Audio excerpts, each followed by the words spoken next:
جی السلام علیکم. میں اصل میں ایک چھوٹی سی بات آپ سے کرنا چاہ رہی تھی. ابھی 10-15 منٹ پہلے میں ایسے موبائل کو اسکرول کر رہی تھی تو حبیب جالب صاحب کی بیٹی کا ایک چھوٹا سا انٹرویو میرے نظر سے گزرا، اور وہ کہہ رہی تھی کہ کیا یہ شہباز شریف صاحب میرے سے اجازت لیتے ہیں یہ میرے باپ کے شعر کو کوٹ کرنے کے لیے.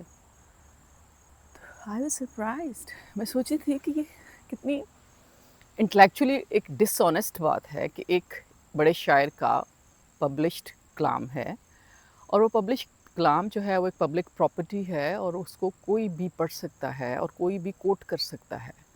ہاں البتہ کوئی یہ کہے کہ یہ میرا کلام ہے یا میرا شعر ہے تو وہ بہت اس کی سیریس امپلیکیشن اس سینس میں ہے کہ وہ پلیجرزم ہے اور وہ جھوٹ بول رہا ہے اور انٹلیکچوئل ڈس آنیسٹی کر رہا ہے. اگر کوئی ایسے آپ کے باپ کا شعر پڑھ رہا ہے تو وہ باپ کا شعر تو پڑھا جانا چاہیے. وہ تو پبلش اس لیے کروایا گیا تھا کہ لوگ اس کو پڑھیں، اور اگر وہ کسی جگہ پہ کسی ریسرچ اپنے آرٹیکل میں یا کسی جگہ پہ کوٹ کرتے ہیں تو اس کا ریفرنس دیں. تو میں سوچ رہی تھی ایز اے قوم ہر کوئی کہتے ہیں نا موقع دی تلاش بیٹھا ہوتا ہے کہ میں وقت کے حکمران کے خلاف اس قسم کی بات کروں گی، کوئی اس کے خلاف آرگیومنٹ لے کے آؤں گی یا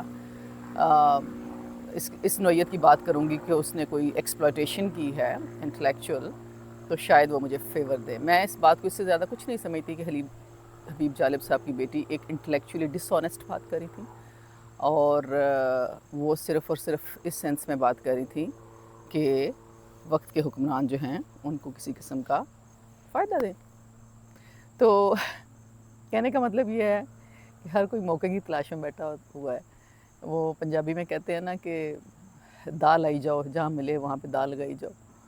تو ایسے ہی جیسے فرض کریں میں علامہ اقبال کا کوئی شعر پڑھوں اور علامہ اقبال کا شعر جو ہے وہ کوئی اٹھ کے کیا مجھے علامہ اقبال کے شعر پڑھنے کے لیے جاوید اقبال صاحب کی اولاد کو ڈھونڈنا ہوگا کہ ان سے میں اجازت لوں؟ تو اوبویسلی اگر مجھے وہ شعر کہیں کوٹ کرنا ہے تو مجھے یہ ضرور بتانا چاہیے علامہ اقبال کا شعر ہے، لیکن میں ایسے بھی پڑھ سکتی ہوں. لیکن اگر میں اپنی کسی رائٹنگ میں اسے کوٹ کروں گی تو سرٹنلی مجھے اس کا ریفرنس دینا ہوگا. تو یہ چھوٹی چھوٹی باتیں ہیں، پڑھے لکھے طبقے کو تو بڑی آسانی سے سمجھ میں آتی ہیں، لیکن آئی ایم شیور نو شہباز شریف کو بھی سمجھ میں آیا ہوگا کہ کس سینس میں بات کی گئی ہے اگر ان تک یہ بات پہنچی ہے. تو بہرحال حبیب جالب صاحب کی بیٹی نے بڑی بلو دا میرٹ بات کی.